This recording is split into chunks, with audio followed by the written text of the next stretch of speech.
Welcome everyone to TechGeek's Project Management webinar series. Today's webinar is the second session of the three-part series.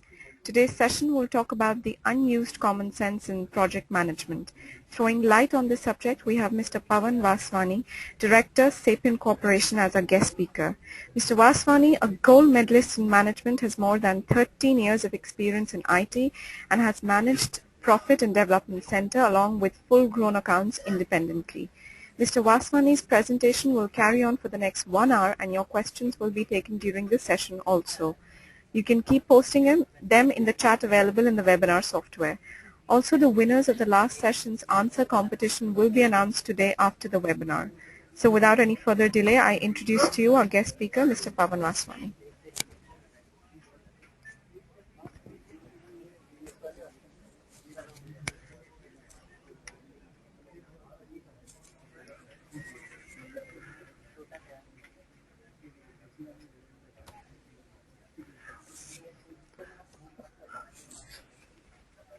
Hey, good afternoon everyone. My name is Pavan Vaswani. I am working as Director of Program Management in Sapient. I hope my voice is audible enough and you guys can see the presentation which I have up for you. Yes, sir, we can see that. To start with, I would like to thank you.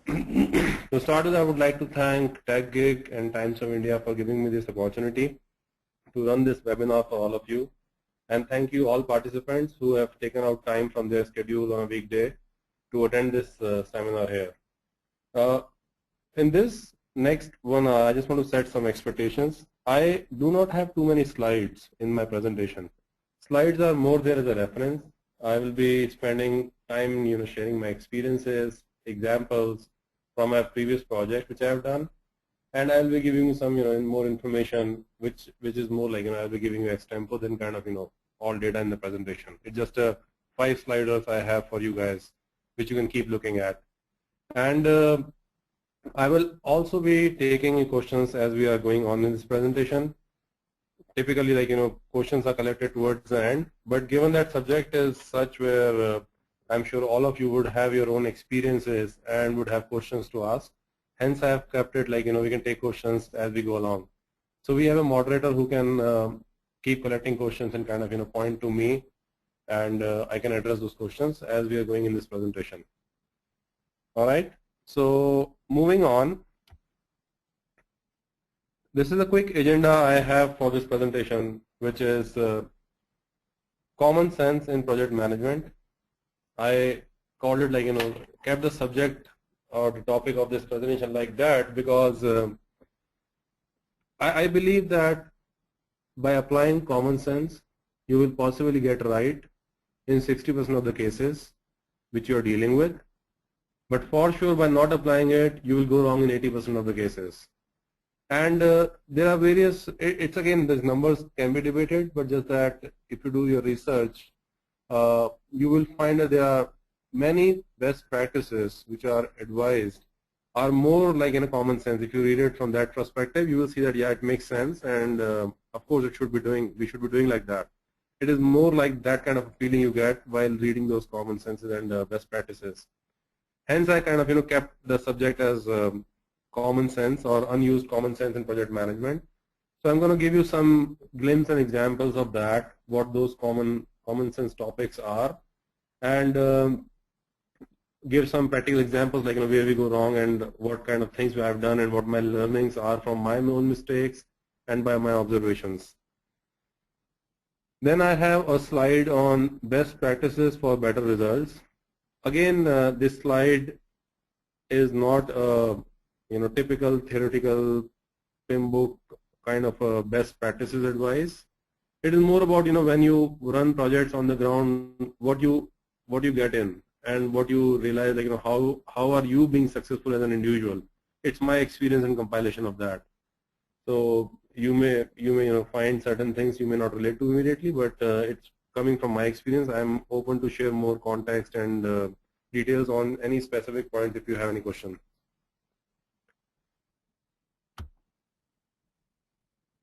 So I'm starting with this common sense in project management. The first one I'm sure you all have heard is Murphy's Law. if anything can go wrong, it will.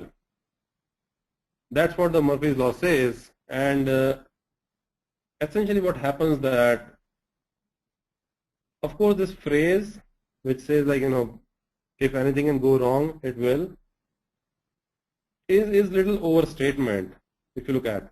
But the spirit behind this law is a defensive design. Make a defensive design where you ensure that nothing can go, or you avoid or remove the things which can possibly go wrong and drag you down in the project. That's the spirit behind this overall law here. This law addresses the probability of risk, and it assumes that all events are negative, are going to go wrong. But essentially in practical world, if you do your risk management planning, you will see that the formal risk management processes are essentially recognizing the probability and the impact of that specific risk getting occurred are both taken, and then you create your mitigation plan around it. Another way of looking at things is if you're running a project, which is a corollary of this law, which says that if everything seems to be going well, then you obviously overlooked something. This again kind of emphasizes the importance of identifying the risk in the project and then creating your mitigation plans along with that. Now, when you work on any project, when you start any project, what happens that, yes, risk management is one of the things which all PMs, all of us have kind of always in our mind. We always think for what can go wrong, and you do put our plans in place. But the deal is, when we start our project, we speak with our stakeholders, understand their objectives, understand their requirements, like what they are expecting from the project, but how many of us understand what is their risk tolerance in terms of each and every stakeholders involved in the decision making or who's getting impacted with the solution we are trying to create. My experience is many of us miss on understanding the individual risk tolerance of those people, because it happens that each individual who are a stakeholder are operating at different level.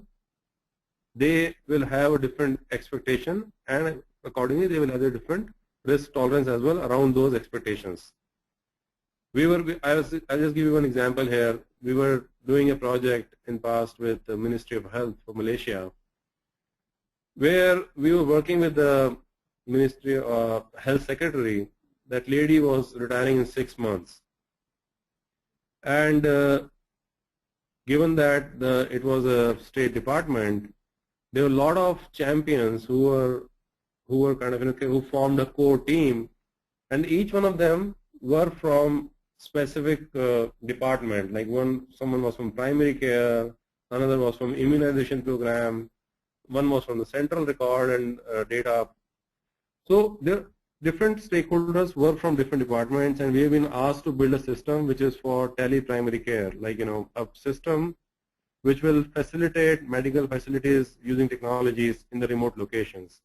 So where you have basic medical facilities, you can do video conferencing and audio conferencing with experts at different places in the country, and yet provide medical services in those remote locations. That was the global project which they were running.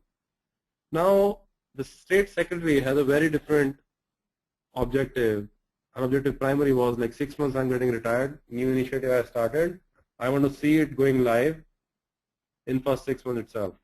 And hence the associated tolerance for the risk was very different.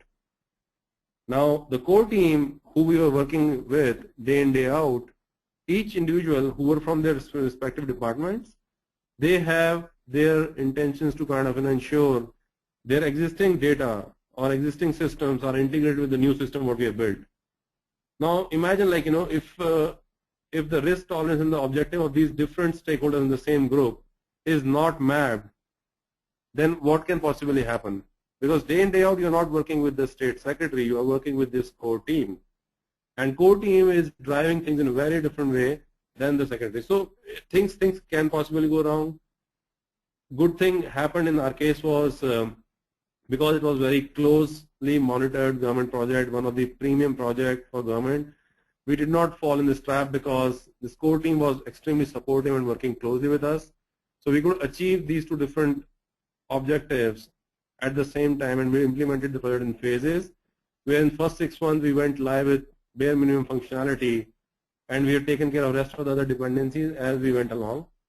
But imagine, like, if there is a team who's not working with the state secretary,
Actually, we have people are unable to listen to us completely.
checkpoint show that is it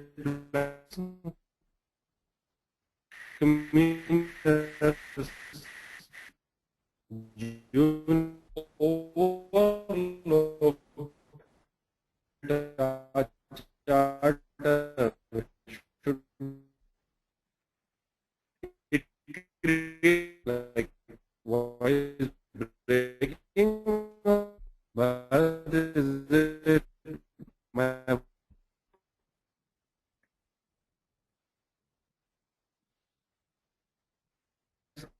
uh,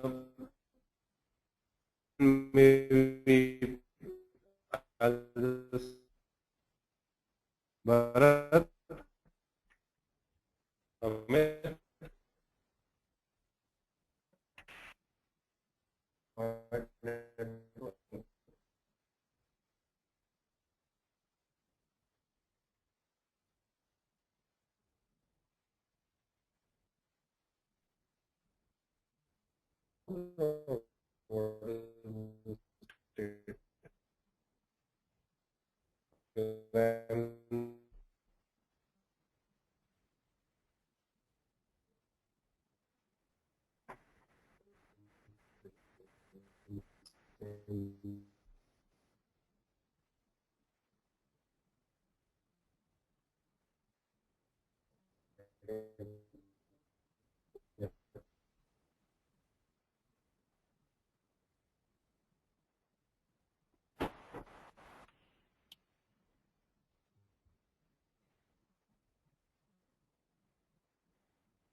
Hey, can you hear me?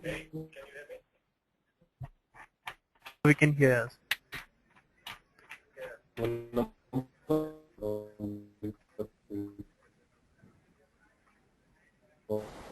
Can you hear me, Pawan?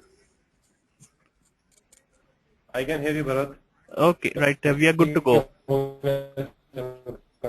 There's some disturbance coming in between. Maybe the software which you had, you can just mute in the software. You can make yourself mute. I have muted the software, Okay, right. but I am also hearing the disturbance. Right. But we are still good to go. All right. Hey, can you hear me?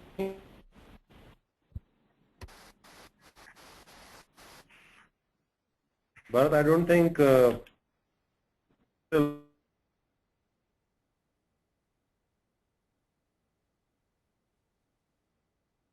all right because there's can hear you, Bharat.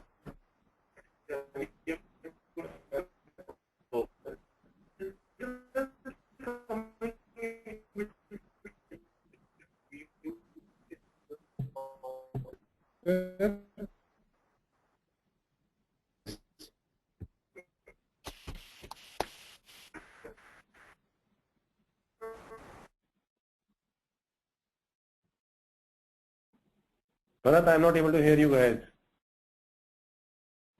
We can hear you. Actually, we muted ourselves from here. Okay. Okay. Okay. So You can go if ahead. it is good to go, we can start. Yeah, you can go ahead.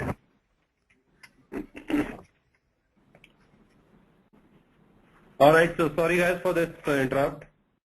Technology can challenge best of technologists. So it is living up to its expectation. Nothing bad in that. So let's move on. Just as an expectation setting, probably we wasted about 10-15 minutes in figuring out this technical glitch. So you may need to stay on for 10-15 minutes extra to get this thing over. I hope it is okay with you guys. All right. So I was on the point on communication. So my opinion is communication plan is one of the most important documents in project management, and I feel that this is the document which should get created right after project charter. And I think the common advantages which this communication plan offers us is it guides the interaction. First of all, it kind of sets the platform for different stakeholders and different people to connect. It is also helps us because there is a frequent communication happening. It is very easy and quick for you to find out if there is any gap in expectations, so that you can use this as a platform to reset expectations. It is if you look at projects which have suffered because of under delivery of scope or over budget, or they were behind the schedule. If you do diagnosis to the great details, you will realize that unfair expectations or very high expectations set are the primary reasons for dissatisfied stakeholders, which builds a perception that project is underperforming or project is a failure. Essentially, it happens because of kind of the expectations set are too high or too unrealistic for people to kind of their expectation was very high. They were expecting something else versus what they saw happening on the ground, and that leads to a lot of failures in the project, or perception at least around the failures. And only way kind of to deal with that is have these communication plans in place, create those platforms, create those forums where you can speak with stakeholders at different levels, sense this fast and feel this fast is the only way of doing it. I had a project in past where communication plan was missing. So again, it was lesson learned, because there is a plan in place, there is a status report going to clients every week, there are track meetings in place. So it was kind of assumed that we have enough communication happening and we have enough forums, platforms created for people to connect. But now soon what I realized is, because there was no formal communication plan, as a result what was happening is all communication besides these structured meetings was very ad hoc in nature. When there was an ad hoc control, ad hoc meeting, ad hoc communication happening, there were no definition to who's going to speak with whom. There's no definition that what sequence we follow for communication and who are the primary owners who will be giving statuses or updates on a specific item. It kind of became like an open market where everyone started talking to each other. As a result, what happened that few months into the project, what I realized is there are almost too much of communication happening in the team. Me as a project manager, I started feeling that I'm kind of losing control, because what's happening is instead of giving unified status by a specific person, say my track lead or myself, clients have started reaching out to individuals one-on-one. As a result, what happened that many times it happens that people have shared the information with the client over different mediums of communication, whereas because those are informal chats, it was not synced in back with me or my track lead. As a result, what happened that the shared vision was missing, or shared status was missing between the same team, different team members working in the same team, which was a very uncomfortable position to be in, because if client knows more than what everyone in the team knows, it definitely is a problem. So definitely don't want to be in that scenario. And we also realized that there was overburden of the communication. Everyone was expected to be available on the phone when clients are calling, because we kind of let it go. We did not draw the boundaries. We did not create those formal setups and platforms. People felt great, because they were every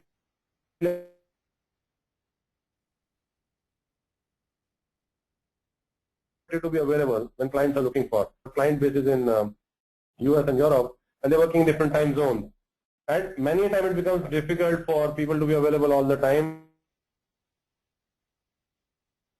Expect them to be. So that everyone, a lot of time and energy lost in communication, and there was a feeling with the management team that what,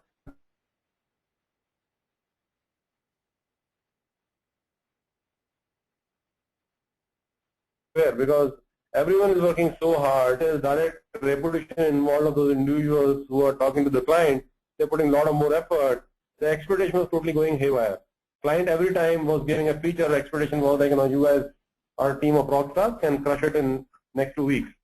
And when we kind of deep dive in this and started analyzing, we realized that it all boiling down to lack of formal communication plan in place, because we didn't have plan that let it open for clients to interact with people. People know only the specifics on which they are working. Client gives them more work, they pick up more work. Client gives them feedback on the work done, they start working on that. And my control on the plan, control on the people, what they're working on, task allocation, interdependencies, everything was completely in a mess. And we realized that we need to control that, and that's when we kind of started implementing this very strict communication plan, created forums and platforms, and defined time limits, defined specific agendas for each meeting, each forum, and start getting some sense around it. So that's one example where I felt that it should be done. To me, again, it sounds like common sense, but I have not seen many projects in my experience where kind of communication plan is given that importance, but it is definitely a lesson learned for me. Hence, I thought I should call it out here. We have a question over here. Can the PM play a role in process? Next one I have here is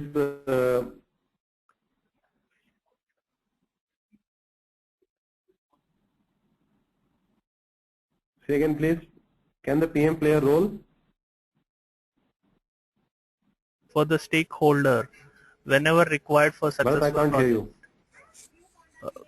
I have sent the question through chat also, if you can see that. But you need to. Okay, I can look for that.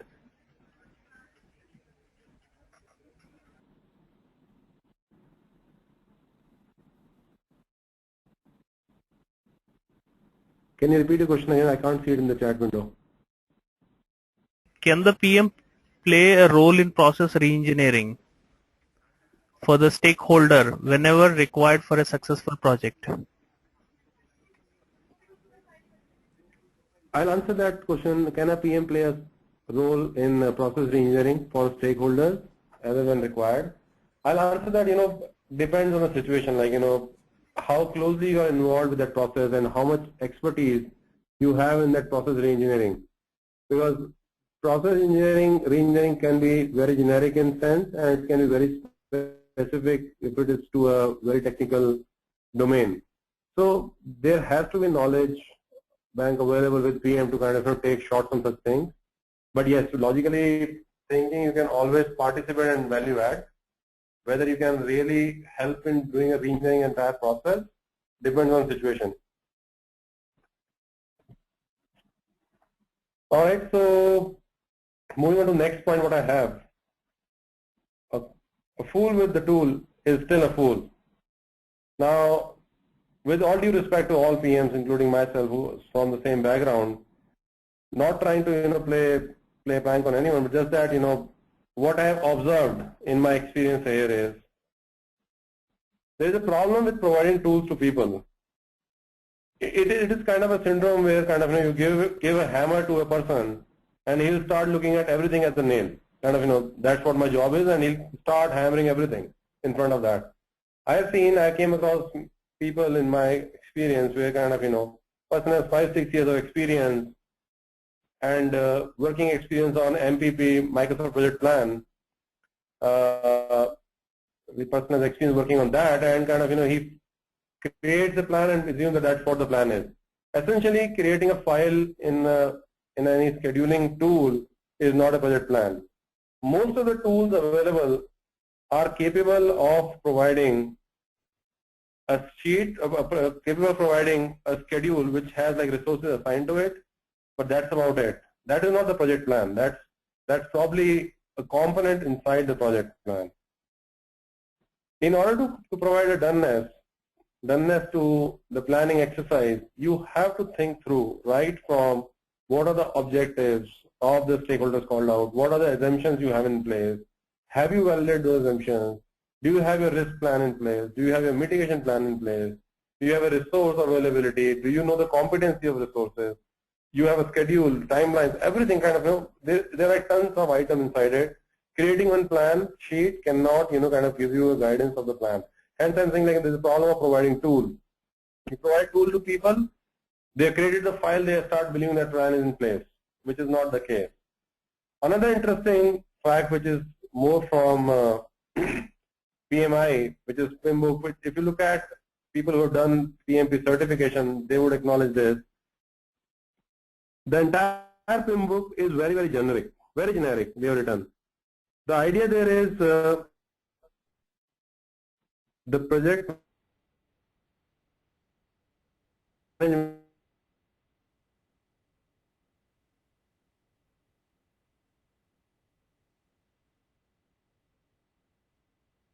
where I will talk about. It can be applied. You do not need necessarily a tool for that. With the tools, you can possibly create different views and do some analysis more conveniently. But essentially, you can pretty much do your planning manually as well.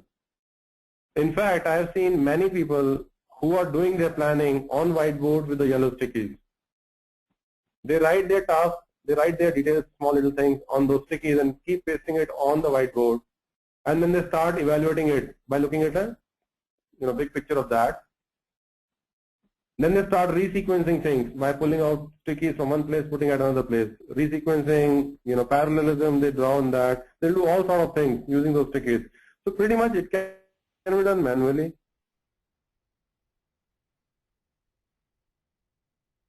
It's there to help you, but not necessarily you are supposed to do in different way. And hence, the next point is applying leverage through the wise use of tool. Like if you look at earned value calculations, there are formulas available for that, for your earned value calculation. Now those formulas are fine, you have those formulas in place, but unless you know what's happening really inside them, what's under the hood, unless you are capable of doing that, those formulas are not good use. It is like, you give child a calculator when he has not started learn complete mathematics. So you give them a calculator, they will start doing 2 plus 2 on calculator, it gives answer 4, but they do not get the concept behind it. It is something like that. So having those basic concepts firm is extremely important. Once you have that, leverage tools to take you to the next level, but do not do the reverse of that. Another point which I want to mention here is, again with my experience, I have observed that in last 3 decades, our IT industry in India especially has grown so fast that there is almost a mushrooming of IT companies, job opportunities, engineering colleges, certifications for program management, various things kind of is mushrooming in the country, along with the growth of the industry. Fair enough, all these things are needed to support the demand what we have, but there are some issues which this industry entirely is facing with, the quality of skills. A lot of people, they do the basic education, do 1 or 2 certifications and aspire to be in this field, and because there is a demand, somebody will pick them up for that specific role, which could be a say associate project manager role or a beginner role in project management field.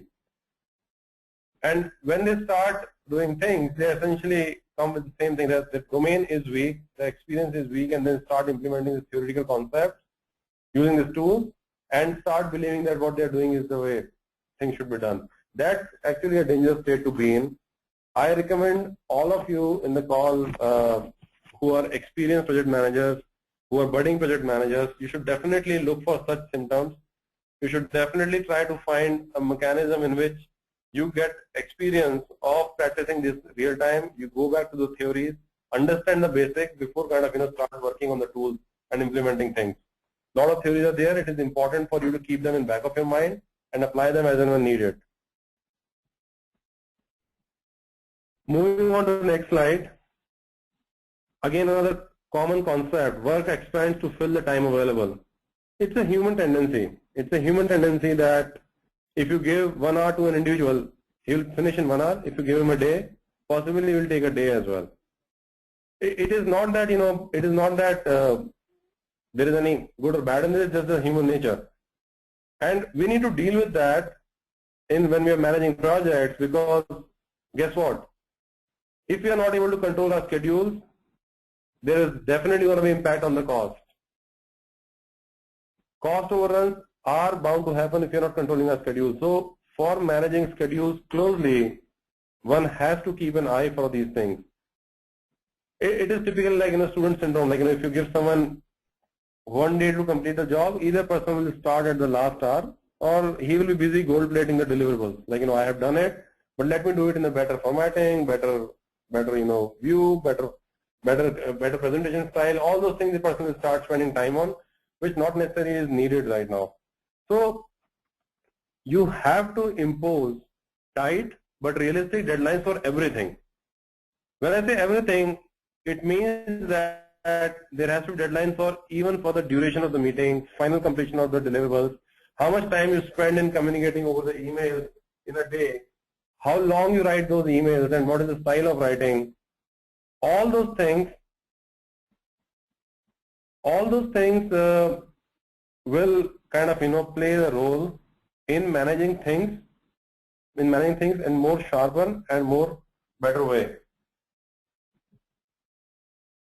Another way of looking at the same concept is implications for a critical path method. There is a beautiful tool called network diagram.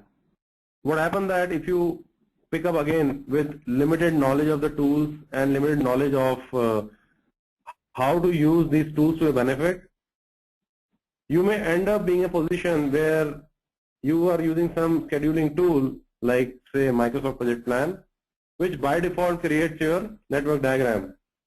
But if you do not know how to use it right, you can possibly go wrong in such a way that there is no reversal of that. Every project has a critical path. Critical path is the longest path which is taking to finish the project. So last activity to be over in the project will be the critical path item.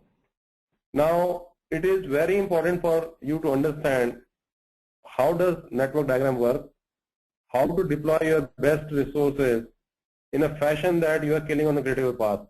In absence of that, what happens that when you create project plan, say for example in Microsoft Project Plan itself, you create MVP and then you straight away ask your stakeholders that what do you think you need first. You start doing that. There are certain logical things which is by SDLC you put in place and you create a sequence.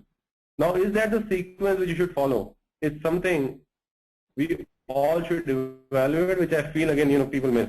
I missed it in my career. I'm sure a lot of people miss to look at in that perspective. And the beautiful tool for doing that is network diagrams, which is Gantt charts. Pull up a Gantt chart, you will see there is a flow available, there is a critical path available. Pull up your resource chart, look at what resources you have, what are their competencies, how you can deploy them effectively and creatively to ensure that nothing is kind of breaking in your, or nothing is delaying a critical path.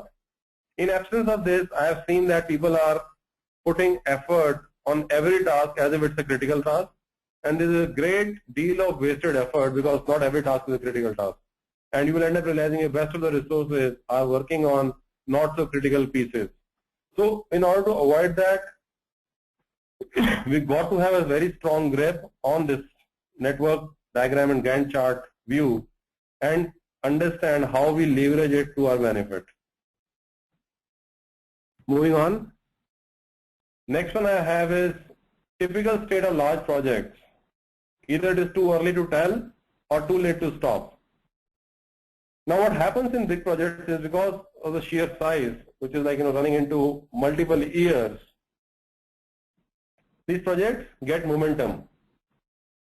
And once they start and they continue proceeding, it becomes increasingly difficult to stop them. Because there are so many items, so many people get involved, there are so many items which are half done, you're always thinking, let me put some more effort and get over those specific things. In order to avoid that syndrome, and guess what, it's a multi-year project, you spend 1 year, somebody asks you what is the status, you always will give from your gut. You will not necessarily have a crisp answer saying that how is it going. Why is that? Because it's so huge project and there are so many activities happening. Essentially the first deliverable or touchable item which you can see and deploy it will come after a while. It will not come in initial few months, few months of orders. So in order to avoid that kind of syndrome where you are dealing with it is too early to tell whether we are doing right or wrong on this multi-year project, there are some rules.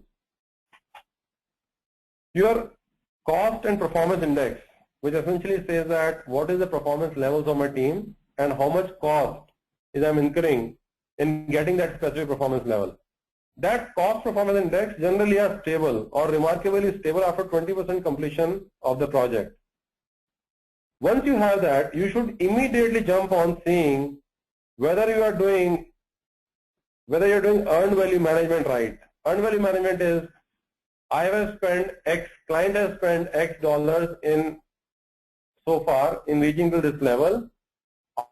Are they receiving this much value or have they received this much value from this project? Do that earned value mechanism management fast early in the game. Run your project by deliverables which are very specifically tied to project charter and your earned value mechanism. you will see, you will be able to deal with too early to tell state at least. In the first 20% completion of the project itself, we can say that whether you are ahead or behind by looking at whether your clients have earned that much value of money what they have spent or not. And you will have a good sense around whether how many deliverables you have kind of achieved, and it is giving you sufficiently comfortable progress on the overall project. So you will get that. But you need to deploy that as fast in the game as you can. Bigger projects have this challenge, and you have to acknowledge that in the beginning and have to implement it fast. Another state is, which again I feel that project termination is not same as a failure, which is what I believe. But it's again a typical syndrome I have seen in my experience, that people believe that terminating project is going to reflect bad on them. They feel that it's going to reflect bad on their career, and they, for the sake of avoiding that, they just keep on that project. They just keep the projects on. They do not shut it down because it will reflect bad on them. And as a result of that, what big thing they are missing is they're covering the bad news till the absolutely end. As a result of that, which they are possibly aware midway, they are incurring a huge cost on that. Terminating a project not necessarily is a bad, it's not necessarily is a failure every time. Suppose you started a project as a PM and you realize that it is not going the way it should have been. It is not getting the EVM. I have spent like 40% of the money to achieve 10% of earned value for the client. Possibly there is something fundamentally wrong, and killing such initiative then and there will get you a sunk cost. You will get a sunk cost, but your sunk cost is only to the level of 40% of the project. But imagine if you continue working on the same project, you are essentially increasing your sunk cost. You're taking to the next level. And then it will become too late for you to stop, because you have already invested so much, you are so much into the game that you cannot pull out. And for the sake of carrying it, you finish this project, what will happen? Ultimately, it's a failure, or it's a project which is not going to meet expectation. You as a PM are aware of that. You are closest to the execution. You are the first person to get the sense around it. And if you kept quiet, essentially you are taking to the finish line. But are you going to meet your objective? That's the question. If you're not going to meet your objectives, if you're not going to meet your end goals, might as well close it and save cost for someone. It is okay to take that hit and take that decision, then kind of, taking and kind of just carrying on with it. It can be tricky in many cases due to various setup in the organization, which you may not feel comfortable doing it, but I still feel that giving respect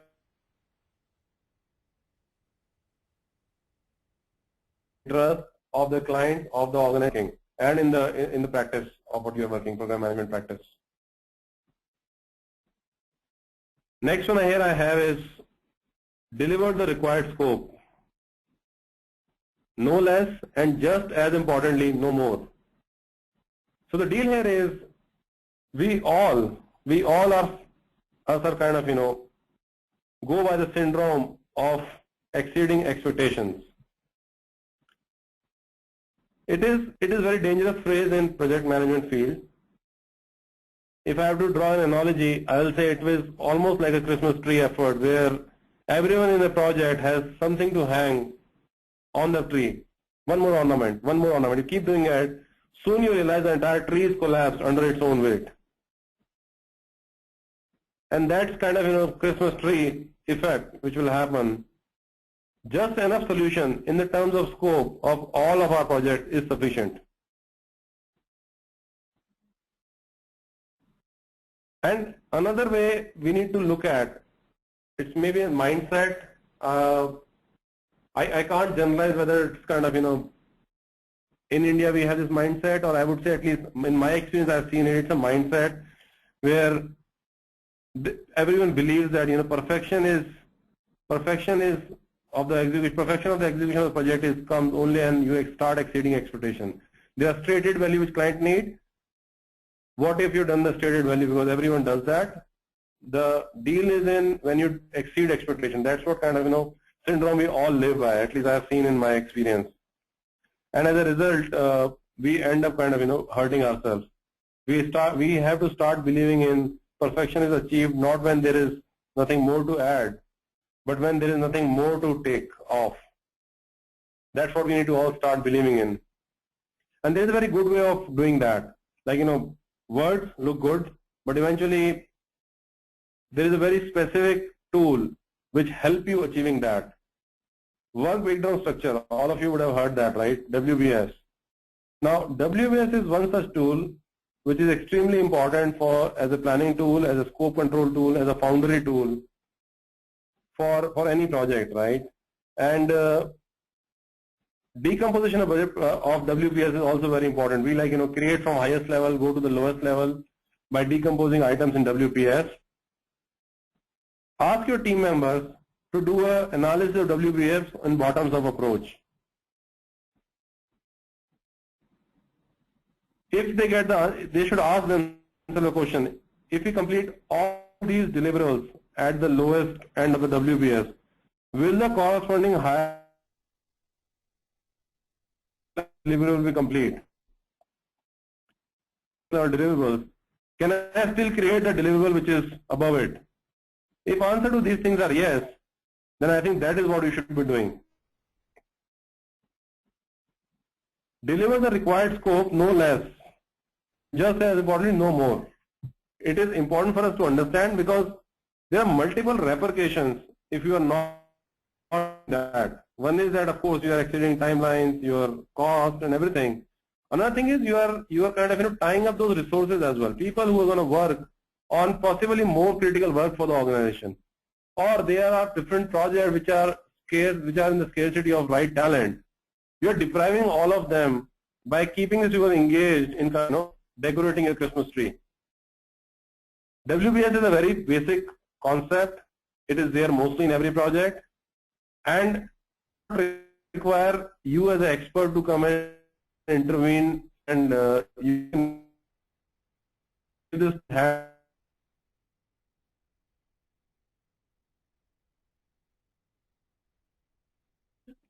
and they will determine themselves for doing the task or not.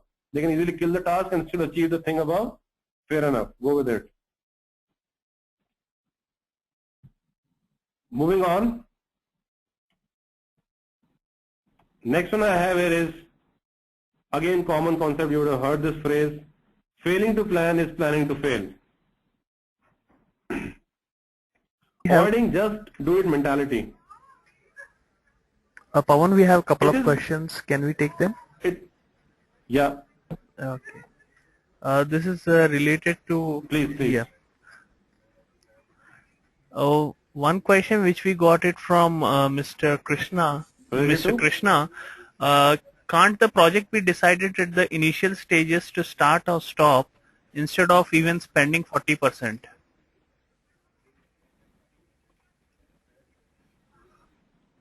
My answer to that would be absolutely yes. And I have one more. I have one more. I think the next. I'll give you one more example of that, which is coming. So again, going back, can project be decided whether to start or not at the time of starting stage itself? Absolutely yes, we can do that. My fundamental belief is projects run into losses when they are getting sold, right then and there itself.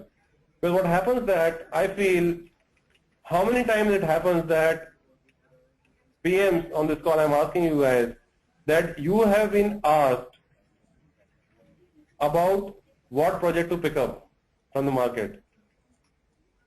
I'm not saying that the executives who are selling the work, they don't have the idea. Of course they have the idea, and they of course have an understanding of what are they kind of selling. But the deal here is they are not habitual of doing it on day in day out basis. It always looks easy to person who's not doing the work. But people who are closest to the project execution are PMs. They are the one who knows ground realities. They are the one who knows the competencies available actually on the ground, not only on the theory. They are the one who exactly know whether can it be delivered or not. But unfortunately, the structure is such that not every time PMs are involved in whether they should kind of pick up the project or not. So answer is yes. It can be decided in the beginning itself, but just that it depends on how the organization is structured and whether you get the opportunity to participate in that forum or not. One other question is from Triveni.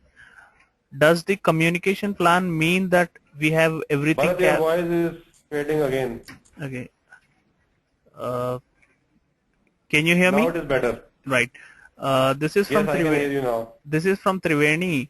Does the communication plan mean that we have everything captured on mails or recorded in the form of MOMs or action points, etc.? Is that the communication plan? No, those are components of communication plan, Triveni. So communication plan essentially defines that what are the forums where people are going to meet and connect.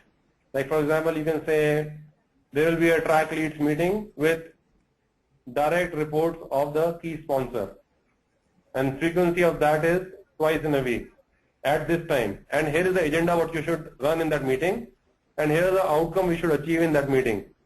And by the way, those outcomes and agenda item details around that should be captured in MOM, which should be stored in a version controlled fashion. So those things which you are calling out are components inside communication plan, not necessarily the communication plan alone. This is from Abhishek Pandey. What EVM methods should we use in PM? Should we use in PM? Exactly, project management. I see. So EVM, there are different school of thoughts on calculating EVM. If you just Google on EVM or look at PIM book, there are standard formulas you will find in for calculating EVM. But essentially the deal here is it is earned value as perceived by the client, right? So you need to associate or attach value to deliverables, and you have to agree with the client. Then you start spending your time, effort, money in getting those values, getting those items delivered. Once you deliver that, then you match, like, I spent X, did I receive value of X or not? That's how kind of you can do it. It depends on project to organization to organization or different ways of running projects. To calculate EVM, there are standard formulas available, or this is one technique which I have explained to you.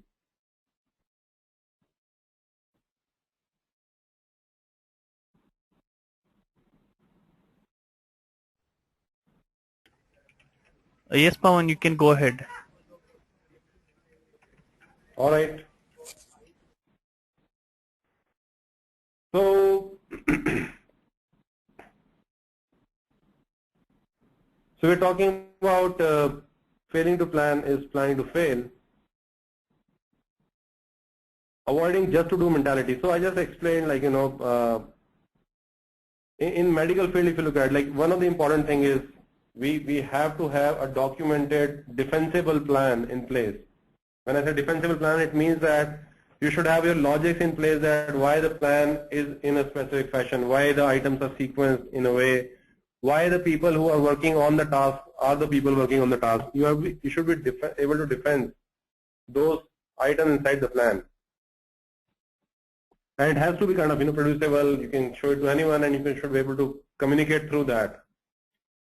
One thing which is very interesting, which is common in any and every field, I'll take example from medical field.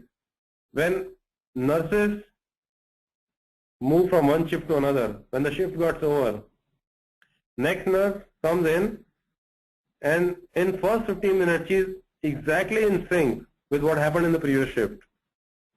Same is the case with manufacturing, same is any other case where this continuous shift things are happening. How is that happening? Only through written documentation. If it is written, if it is not written, it didn't happen, is what they assume and work on. And hence they ensure everything what they are working on, they are just documenting and leaving their clinical notes, which next shift comes, read that, gets the exact context about the specific patient, what is happening with the patient, on which bed, what medicines, what is the schedule, everything they get it right then and there. So that is the power of kind of writing that and putting that in paper. Avoid just do it mentality, like, plan, yes, it will follow, but for sure we know here are the first 3 items, why don't you start working on it? That's many times you will see when there are always time is limited. People are always expecting things to be done yesterday. So you are always in that mode of running through things and kind of finishing it in fast. And that's when this can happen. But it is a recipe of disaster. You have to take a step back. You have to understand that one most powerful document which a PM can create is a defensible project plan. You have to live by that. I'll give you an example here. One of our team, they kind of, client very aggressive, wants everything to be done right tomorrow. Like, today you get the requirement, tomorrow expected is a delivery. And that team has a running task list. So there's a laundry list which has like 50 different items in it with some priorities attached, and that's about it. And the argument is, why do we need a plan? We of course know the priority. We of course know who are in the team who can do this task, and just attach to them and ask them to work on it. And we will start working on things. Now, one thing which was happening in this case was task misses on very critical and fundamental attribute of a plan or a project. Project has a definitive start and end date. Tasks which are like a running list, flowing list all the time, there is no entry and exit criteria defined in that. As a result, what happened that there is a task list and people are always chugging along. You look at them like, it's like 12 hours, people are still at the work and as busy as they were in the morning. The day is just not ending. And the problem which I identified is like, this task list is never ending because at any given point in time there are 50 items standing in that task list. You do first 5, there are 5 more added. And they keep shifting priorities in between. When they shift priorities in between, people leave tasks half done in between.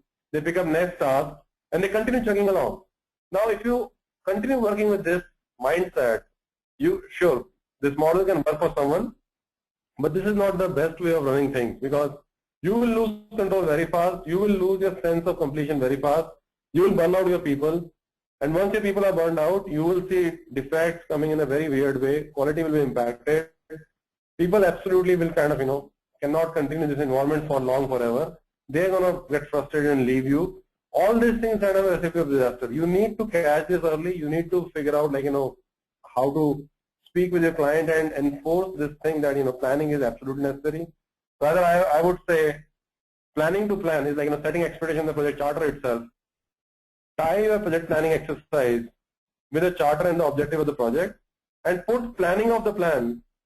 Put the plan creation itself as a task item inside your plan. Like, I have a task item to create a plan and there is an explicit milestone associated which says that approval of the plan is an explicit milestone inside that so that your client is absolutely aware that it is a task inside and it has to be sequenced like, up in the value chain. Once it is done, that's when you're starting to work on the rest of the other things. But it is very, very critical, very important. If you don't do that, you're definitely going to miss on big things which you not realize until late in the game. The last point under this common sense topic is bad idea executed to perfection is still a bad idea. Like I was giving an example, somebody asked a question like, can't we figure out in the beginning before even starting the project whether it is a good project or bad project? Of course we can. But are we being asked as a PMs? Is something which every organization has its own structure to operate with. That's the reason the first point, woefully underutilized, most valuable resources for project selection is PMs, is what I believe. Not every company operates in this way, but I've seen majority of my experience, I've seen that projects get awarded, that's when PMs are being called to execute that. It is more like, in any forum, when I ask people like, how many of you have seen bad ideas getting implemented or projects running with the bad ideas? 90% people raise their hand. And when I ask them, how many of you have stopped those projects? Hardly 5% people leave their hands up. The rest all goes with the flow. It's about, bad idea. Even if you do it till perfection, it will still remain a bad idea.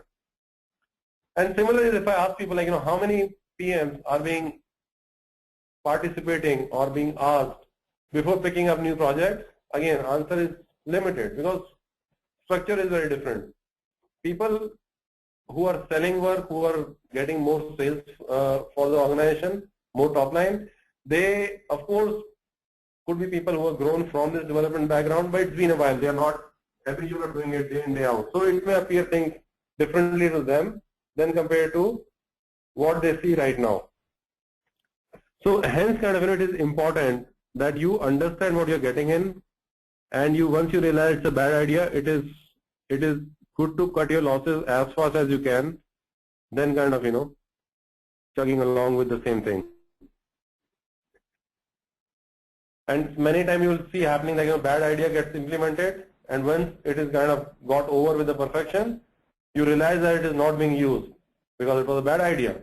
And you will see worst thing happening, people start reworking on that, put more money on that just to make sure that it is viable now. It is like reinvesting on the bad idea again, which is again a bad idea.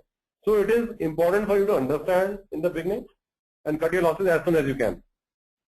So with this, I am done with my common sense topic of project management. Now moving on to best practices for better results. In the interest of time, I will skim through fast and then open the forum for communication towards the end. So again, these best practices are coming from my experience, what I feel like should be done to be more successful for better results.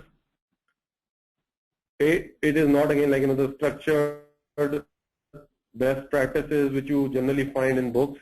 So you may have opinions about it. I'm ready to answer the questions around it, but again, it's my opinions here. So know the domain you are working in is one thing which I have over the period I have learned, because it is one program management domain itself. Like I gave you examples, theoretical knowledge and then using some tools with half knowledge is not gonna yield into positive results for you guys. You guys need to know this domain well. I saw there were some questions posted on the site as well that I want to start my career in project management. How do I start with this? Somebody who is not from the development background, they need to get that exposure of development if they are in the IT industry or whatever domain they are getting in. They need to have a right domain exposure of the same field before they step into this kind of a role. It also helps in gaining confidence and commitment to the client faster. If you understand, talk in the language what client speaks, it is always easier for you to establish yourself faster than compared to anyone else who doesn't know the domain. Second is keep yourself involved. Gone are the days when PMs were always being expected to look at dashboards and red, amber and green colors and give their opinions. Gone are the days. I don't think the industry has matured over the period a lot. The clients who used to be absolutely unaware in IT and they are very, very IT savvy now, they themselves know a lot in what's happening in IT. It is important for PM to be successful to be involved in what's happening in technology, what's happening on the project to the closest level possible. Of course, I'm not suggesting start breathing over the shoulder of your peers and juniors. You need to maintain the distance where your juniors don't feel like you are micromanaging them, but you cannot afford to be just a status report PM. That's not going to help in today's world. Connect with people more than just the status. One thing which we commonly use in our domain is like people being often referred as resources. I would say refrain from that. People are people. You need to connect with them more than just the status. It is not that I am coming in a meeting and just talking about how are you doing on your task assigned. It is not about that. It is about how are you doing in general as well. So connecting with them, attaching yourself with them, creating that bonding, creating that environment in which openness is fostered, where people are feeling comfortable sharing ideas, sharing thoughts, comfortable sharing their details with you. Then just status because you are a Mr. PM and you are my supervisor. I'll discuss only my status with you, not anything else. You have to take it. You have to change the game, take it to the next level. Next is keep reinventing your style of running the project. Long projects, long accounts, we are like multi-year engagements. All these things becomes very routine. Right from physical look of the team area to processes to your status reports to your whiteboard. So everything becomes very routine. believe me, 1 or 2 years down the line, they start looking very boring. They look very boring. So you have to keep reinventing yourself in your processes, in your thinking, in your style of running things, and you keep the environment refreshed. That will help you achieving like a lot of good ideas. It will foster that environment of change and freshness in the environment, and you will see like positive impact on the people working with you as well on this. I believe fundamentally in this concept, which I would like to present here as a best practice. Nothing is perfect. Keep improving all the time. If you think that you have reached a state where you cannot add any further value to it, hire a person who's smarter than you and ask him to improve on things what you already done and taken to a level. So every new person brings fresh ideas, new concepts, and it is important for you to keep improvising all the time. That's how you can add value to yourself, to your peers, to your juniors, to your clients, to your organization, everywhere. Next one is look for interests which are not often called. So many times you will see clients or people are taking their kind of positions, or they have a desire. Say for example, I want this project to be delivered by so and so date because that's the date you committed. They will continue calling it out, but that may not be necessarily their interest in getting the project on that date. There may be something else attached to it. It is important for you to, and that goes for everyone, not only clients, but to your peers, to your juniors, everyone. People may keep saying something, but there is a different interest inside it. It is important for you to understand that, connect with them at that level where they feel comfortable sharing it, probe them if they're not sharing it in a non-confrontational way, and understand what their interests are. You will be able to negotiate things better. You will be able to solve things better. You will be able to kind of being more relevant to them. Next one I have is do not take positions and make files about people. Whenever you are dealing with situations, don't judge. Don't judge people. Don't take positions like, what, this person is always wrong. Do not make those kind of things. This person is a noise creator all the time. Always give benefit of doubt to your people and work with them to understand what the reason of situation is and solve it objectively. Do not take position and start thinking with that. Right, next point is solve problem objectively. Detach yourself or elevate yourself from the specific situation you are in and help other person also to detach himself with the situation what person is in. Look at the objective. What are you trying to solve and how is the objective met or not? Yes or no? If it is not, then talk about the things what can be done to achieve the objective. It is important for you to understand that you are not attacking the individual and you are giving that feeling to that individual that I am not attacking you. Because you are the one who are going to confront situations, you are the one who are going to set things right if they are not right. But if you do it in a way where people start feeling challenged, people start feeling like it is an attack on them, you will not have support of your team. You will not be able to deliver it successfully. So you have to detach yourself from the problem. You have to take your personal positions or personal reputation attached with that to detach that and then elevate yourself from the problem and then start solving it objectively.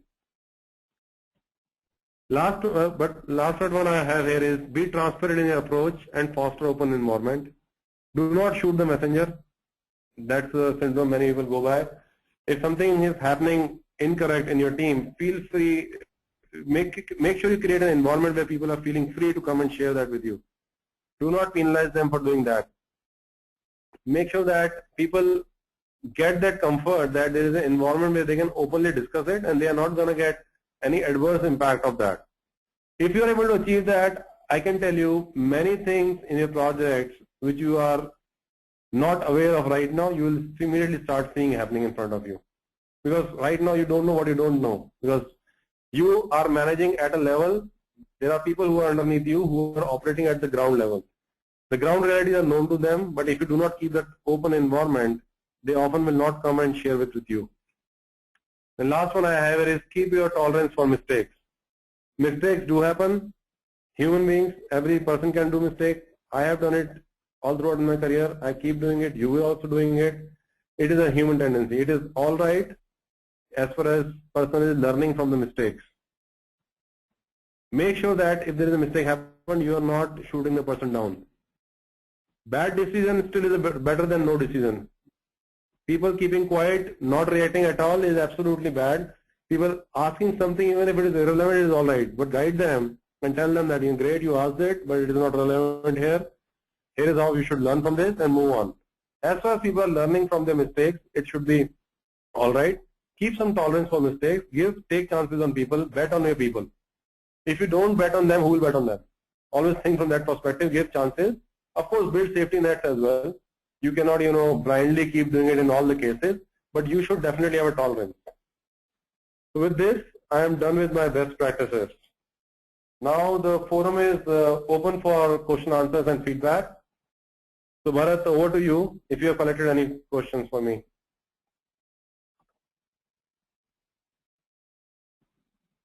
If the PM senses that the project is going to get terminated, now should he go back to the team and reveal this fact, or he should not reveal this fact?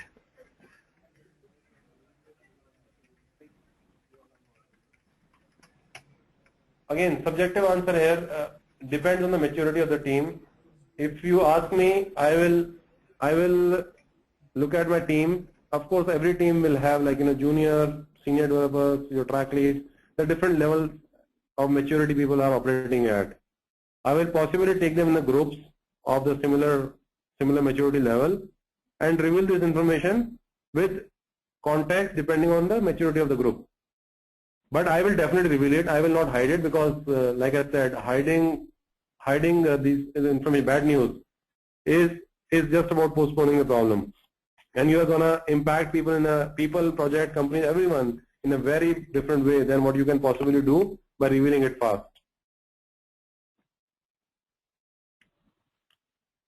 When you execute projects for critical products like aircraft system, where you go through multiple deviations in cost. But your voice is breaking. It's breaking. Can you hear me clear now? Can you hear me?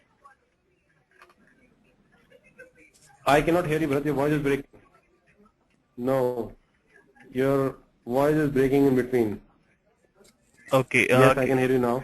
Right. When you execute projects for critical products like aircraft system, where you go through multiple deviations in cost, schedule during life cycle because of very complexity level of the product, does EVMs help?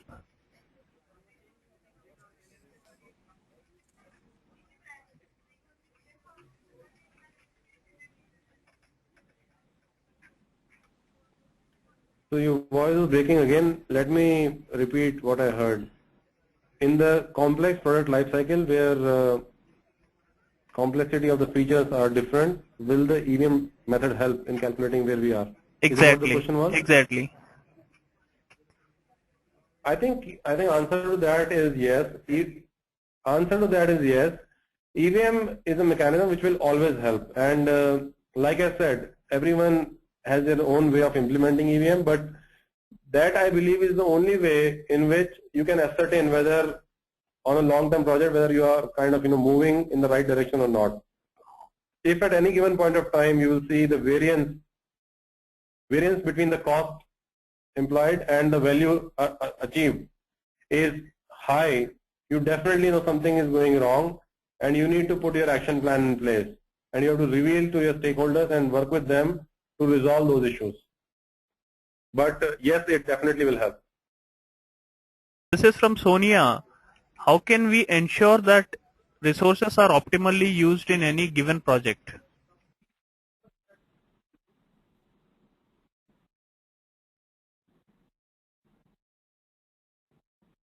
Hey, Bharat, your voice is gone again.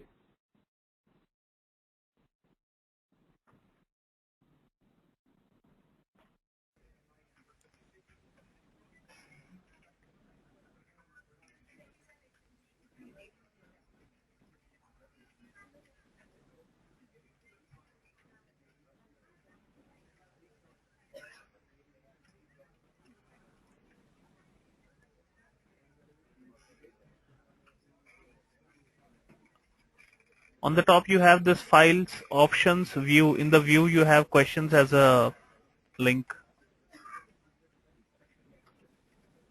Okay, so I got hold of the question. So Sonia Agarwal is the question is, how can we ensure that resources are optimally used in any given project? So that's the question asked by Sonia. I think how can we ensure it? Basically, it is important for you to know the skill sets of the people. It is important for you to have a matrix available, like a productivity matrix. How many function points or how many story points a person can produce in a day. And then you need to have assignment of those resources or those people on specific task items, which have estimates around that as well. So if you match these 3-4 things together, you will get to know whether you are using them optimally or not. Another thing which you should always ensure is your people on the critical path. You need to absolutely keep a watch on them. A day delay, 1 day delay on an item in critical path is essentially means the project is delayed by a day. So you need to absolutely ensure that there are right people working on those critical path items. If need be, you're moving those people around, but not at the cost of extending the critical path.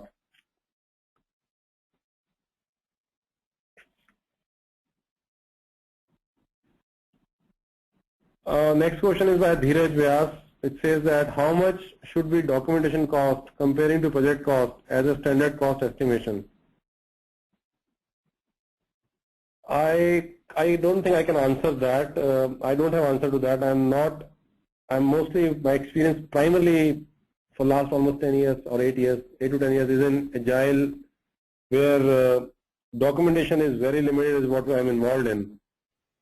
So I can't really answer that, how much it will cost comparing to the project plan. I'm sorry for that, Dheeraj. Next one is Alok Gupta. How do we decide or plan for project execution methodology, waterfall or agile? I think waterfall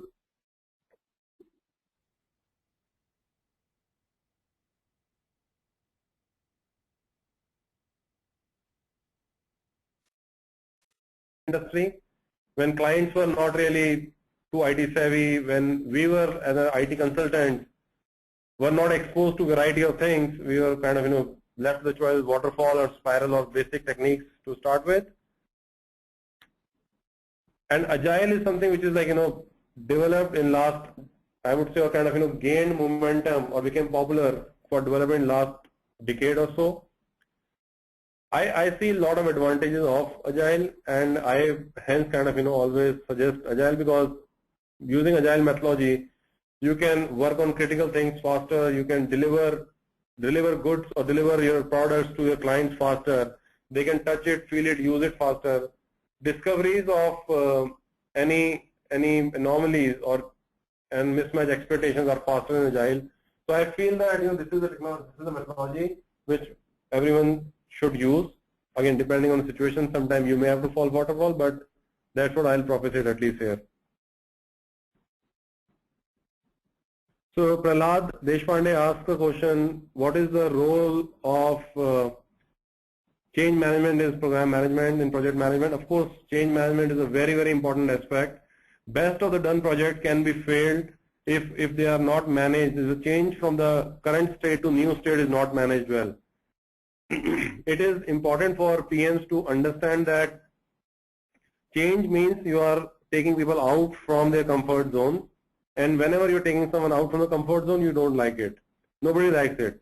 So you have to manage it well, you have to get the interest right, you have to make sure that their interests are protected while they are migrating to the new environment, but it is very important. Next is Gautam Nath. Gautam Nath is asking, are you saying that PM should be involved at the idea conception stage? Gautam, if we are talking about product, why not? PMs should be involved, and they may not be the one who are engineering the ideas, but to start with, but yes, they can be involved.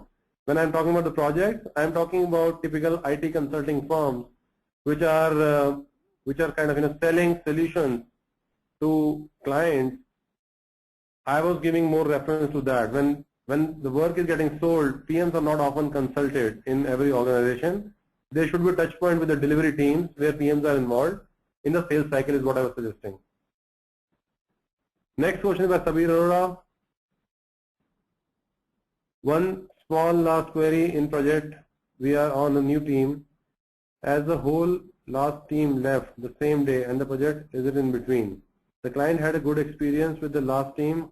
How can I convince the client for the existing team will work as expectations, but this will take a couple of months? I think difficult situation, Sabir. Unfortunate to know that the entire team left the project in between. It is definitely, if I am client, I will be definitely annoyed because the servicing organization could not retain the team and they are left in between. But idea is the only thing which can save possibly here is some honest confessions, like talking to the client heart to heart, saying that this is what your objectives are, here is what the original dates were, here are the situations what we are in, and giving choice to client. You have two choices in between, some decide midway in between, and if they want they can exit out of it. But if they want to continue with us, what are the consequences of that and at what cost it will come at? Whether you will be offering a discount to compensate for loss what they have, or you're going to buy in more time for that, but you need to work with the clients. If client is pressed for deadlines, you need to go further details and ask them, what is the sequencing of those deadlines? Is there a way you can sequence it and kind of, help them deliver to what are the critical most, what they're committed to straight outside? Again, speaking with them, understanding their interests and solving that can possibly help. Next is Srivali Kavuri. Question is, should we as PM perform business benefit analysis for the project? Business benefit analysis, I don't know what does that mean, but I am guessing it is essentially when you're taking up a project, you do analysis whether it is beneficial for the client business or not. I would say that's the reason I was saying, it is important for you to have a domain knowledge. So if you are from the domain, you will have a sense around that, and you will be able to partner with your client and give them advice whether they should go ahead or not, or what differently they can do to make it more effective. I would say yes, absolutely. Why not? You should have a sense around whether it is meaningful for client to go for this project or not. You should have that sense. Next is Sugirtha. How to say no to a premium customer when the scope is kept revised frequently, also for which the customer expects on free of cost and still adhere the delivery schedule. I think this is a very typical thing, Sugirtha, which I'm sure many people would have been facing. It's a premium client. How can I say no? My only take on this is premium client is fine. How are you engaging with the client is very important. Are you engaging with them as one-off clients? Client came in and gave us a business, or you are working with them as a partner? That's a mindset game. And that mindset is important for both the parties to have, not only you, but to the client as well. And you need to drive that relationship towards a level where this partnership should kick in, where you are partnering in success of projects, you are partnering in everything, and you are acting like hand in glove with the client. Once you have that, I feel you are in much comfortable state to say no to the work, because guess what, you are partner, right? You cannot hide things from partner. But if you always keep that client and service provider relationship hat on, I don't think you can break this ice that easily. Next is Arun Thomas asking, how do you measure and document whether project performance matches the agreed quality? Very good question. You need to have, if it is a technology project, you need to have a technologist in place. If you are running a project by yourself and you're not that technical savvy, you will never have a handle around it. Always believe that there are people who are expert in their own field. Trust their judgment. Task them for their expertise. Always. That's the beauty of this role what you're playing. So to having good handle around the quality and performance, you need to have a technical person who's measuring it and kind of evaluating it to the level required. Next is Sunil Kumar. How do you manage a stakeholder who always change their requirement without understanding the impact and without compromising the delivery date? Again, very typical. I'm sure many people would have seen it happening. Clients are demanding. You have to understand one thing, Sunil, that every client is a demanding client, and there is a syndrome in the mind, like, you know what, I'm paying for it, I should better get it. Like when you go out for buying something in market, you always say that, right? You know, when you are going for a big deal, you'll say, come on, I'm giving you so much of business, give me a better deal. And you keep pressing for it. You keep probably adding things into your negotiation. It's a client syndrome people live in. So you will see clients saying like that. But it is very important for you to be firm and communicate that you are okay to a level, beyond that you are not okay. You need to tell that. And I feel that for such clients, you should play with your all arms down in the first meeting itself. Here is what it is. Going by past experience, I am expecting you will have some changes. Here is what I have as a buffer to accept those changes. Beyond this, I will not be able to do it. That is one way. Second is trading favors. You can also do trading favors with this client, where you can ask him, all right, I'm accepting it this time, but next time you have to do 2 more things, which is favoring the project. You need to negotiate with the client and kind of, deal with it. It's again more, if you look at people management skills or managing the tough people, how do you kind of, get around them. That's what my suggestion would be. Next is Sundar Rajan. How can the PM handle a situation with stakeholders when there is substantial cost deviation, though the planning phase was done well? Only way is that absolutely be open, transparent, do not eat up costs, do not go on discounting mode. Absolutely be open with the client. Planning was done fast. If planning phase was done well, this situation should not be there. There has to be some assumptions which were overlooked. There has to be some situations which introduce new, which was not there in the planning phase, or there are some understanding which you did not understand at the time of planning. It is absolutely okay to tell your client that, or tell your stakeholders that, you know what, I was planning this, assuming this, but my bad, it didn't play the way I was thinking. And as a result of that, here is the impact. And this deviation is so much that I need to come to you. Had it been less, probably I would have taken care of it.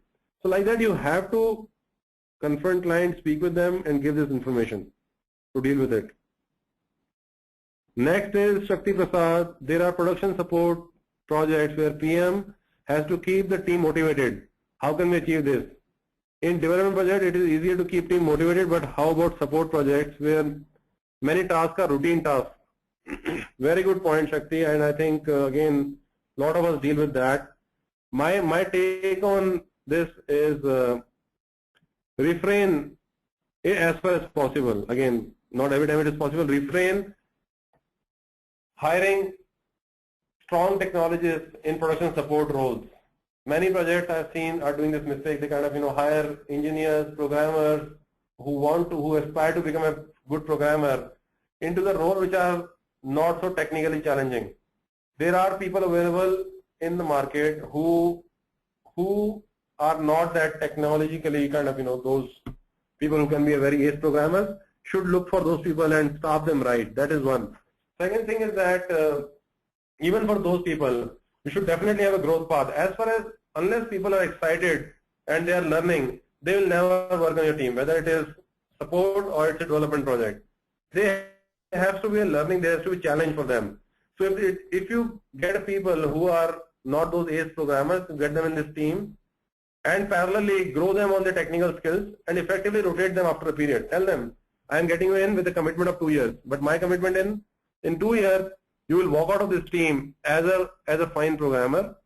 I will train you, and you possibly will find a home in a core development project after this. But 2-year commitment you have to give me. Work with them on their interest. They will work for you, and they will be motivated as well.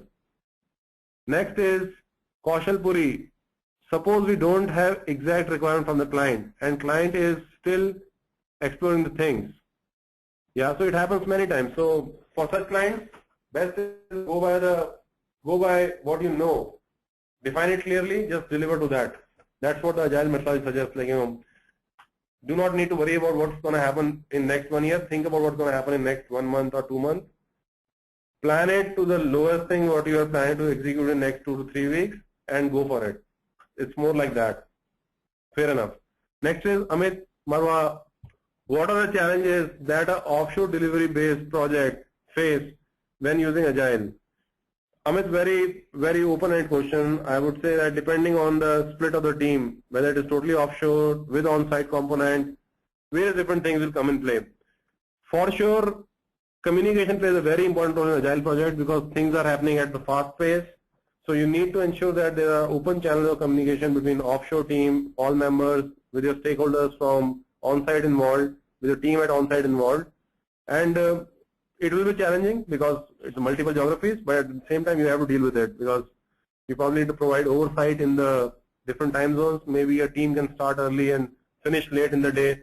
You can split your teams like that to provide maximum overlap to the counterparts there in other geography, but that's what you do deal with.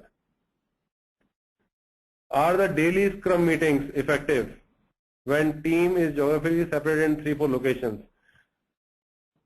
Your tools will change, but why not? Yes, daily Scrum meeting, the biggest advantage is that you are always current. Everyone is always current. Everyone knows what's happening around. 3-4 geographies add challenges. It will add to some communication overhead, but I think as far as you're balancing it right, it is okay to carry those overheads. Ishan Khurana, how can you differentiate between SDLC and project management? The primary goal of both is same, that is to complete the project on time with least usage of resources. I think this question is, I'm not on board with this question. SDLC is software development lifecycle. Project management can be used in various different ways, not only for software development. It's a generic project management, and responsibility is of the PM is to ensure that entire project goes through this SDLC smoothly. And at each level in SDLC, there are different processes, mechanisms you need to implement. So don't think this question is a valid question, but essentially PM's responsibility is to ensure the entire project goes through the SDLC smoothly, and at each level, the specific for processes and things followed with diligence is what PM should do. Next is Ritesh Patel. How much % of total size of project we need to keep for project management? Currently, we are keeping 15% total size of project. Is there any standard? There is no standard. It depends on the complexity of the project. It's a geographical distribution of the team, criticality of the client, aggressive nature of the client. Various different things it depends on. 15% I believe is a healthy size. Anything more than this will look counterintuitive, but again, depending on situation, you can have more than that as well. All right, so that was the last question I had, and with that I come to an end of my presentation, and I would like to thank Times of India and Tech Gig for giving me this opportunity to run this presentation for you all. I am extremely thankful to this patient audience who was there for this more than 1.5 hours, dealt with the technical glitches as well in between, but still able to finish this session with me. Thank you so much guys for being there, and hope to connect with you in future as well. Thank you, Mr. Vaswani. Bharat, back to you. Thank you, Mr. Vaswani, for that greatly informative and insightful session. Thank you to our participants for their support in making this series a great success. The recording of this webinar will be available on techgeek.com tomorrow along with your queries answered. The third and the last session of the project management series will be on August 9th, Tuesday at the same time. This session will talk about agile project management using Scrum methodology and will be conducted by Ajay Rawat, Vice President, Chronos Solutions India Private Limited. Now the time to announce the answers for the last session's competition. The answers for the last session's competition is 1C, 2C, 3B, 4C and 5C. Winner of the last session's answer competition is Kunal Patel, and his mail ID is jikunal11@gmail.com, who was attending this session. So congratulations Kunal, and thank you. Hope to see you next Tuesday. Thank you.